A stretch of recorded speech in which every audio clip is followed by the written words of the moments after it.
Hi everyone! So for today we have a few new tips and tricks that I'm gonna show you.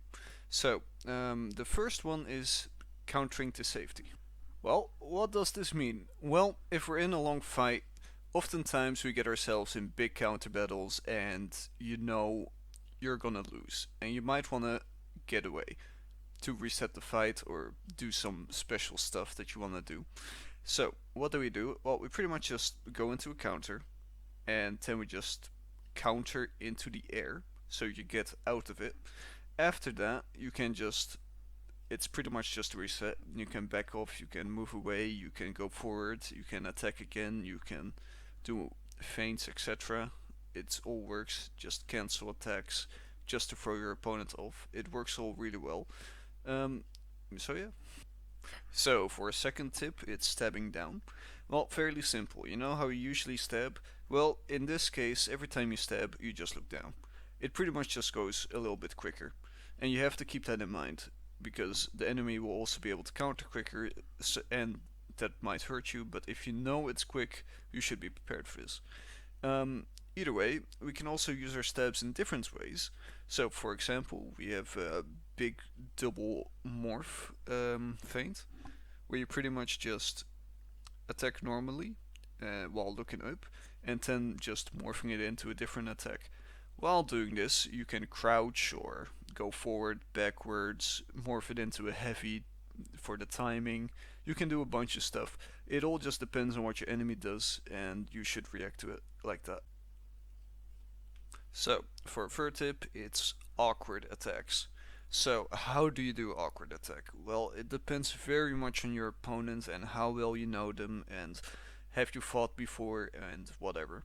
It also works on newer players, but they might sometimes just attack randomly for no reason, so they will just ignore it, which is not ideal. So, do this with people you're comfortable with.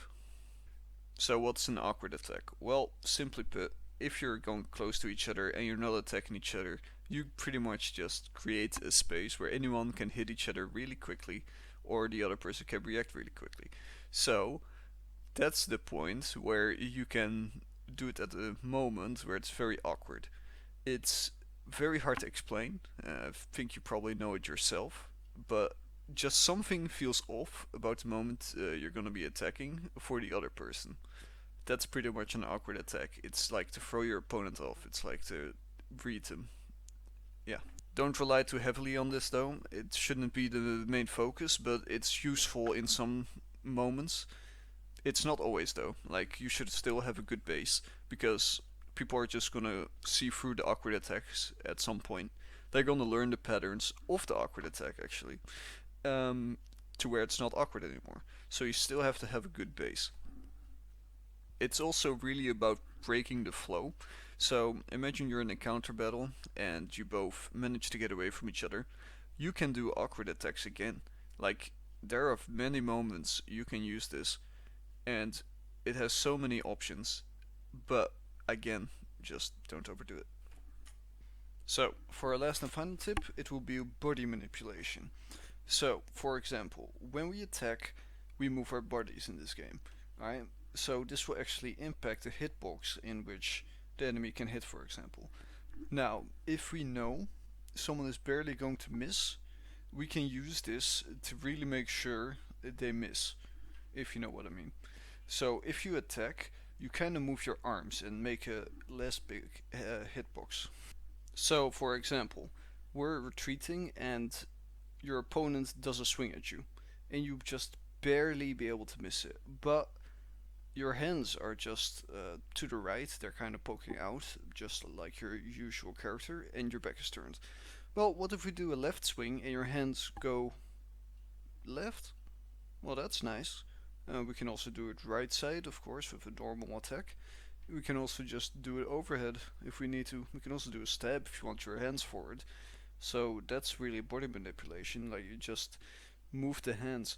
And also one more important thing is it's the back of your character. Because if we're dodging something, we might like turn around and have our back in like an open spot. If your enemy like starts to attack your back, you can actually just crouch and yeah. Of course, this is something you do when things aren't going well. If you're doing well, you don't have to do many of these things at all. Uh, Pretty much just use this if you're in a panic. That's the best thing. And yeah, just try it out for yourself. If it doesn't work, just stick with your old pattern. At least you know about it, so you can think, hey, this other player is doing that, for example. Well, thank you guys for watching. Of course, this is getting into like very high end type fights. This is not your regular fighting anymore. Um, I don't know if there will be another part of this video, like 4 for example, but I have surprisingly, like, just by playing the game, I keep thinking of new stuff. But even then, like, it's going off rails pretty much. Like, yeah, it isn't basic anymore. Like, it's very deep. So I don't know if there will be a part 4 of this or anything. So thank you guys for watching. I might do some like dual uploads because I think that might be fun, just for the sake of it. If you guys have any suggestions, let me know. All right, see you guys.